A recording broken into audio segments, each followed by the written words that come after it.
नमस्कार शेतकरी मित्रांनो, स्वागत आहे तुमचं आपल्या कृषी बाजार भाव या यूट्यूब चॅनलवर.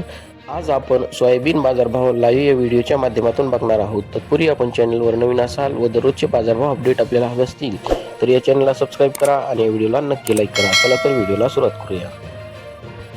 उत्पन्न बाजार समिती आहे माजलगाव. आवक आली 973 क्विंटल, किमान दर आहे 4,000, कमाल दर आहे 5,641, सर्वसाधारण दर आहे 5,500 रुपये. यापुढील कृषी उत्पन्न बाजार समिती आहे कारंजा, जिल्हा वाशिम. आवक आली 6,300 क्विंटल, किमान दर आहे 5,190, कमाल दर आहे 5,750, सर्वसाधारण दर आहे 5,500 रुपये. यापुढील कृषी उत्पन्न बाजार समिती आहे अमरावती. आवक आली 5,154 क्विंटल, किमान दर आहे 5,150, कमाल दर आहे 5,600, सर्वसाधारण दर आहे 5,375 रुपये. यापुढील कृषी उत्पन्न बाजार समिती आहे लातूर. आवक आली 8,789 क्विंटल, किमान दर आहे 5,328, कमाल दर आहे 5,911, सर्वसाधारण दर आहे 5,700 रुपये. यापुढील कृषी उत्पन्न बाजार समिती आहे जालना. आवक आली 4,092 क्विंटल, किमान दर आहे 5,200, कमाल दर आहे 6,150, सर्वसाधारण दर आहे 5,600 रुपये.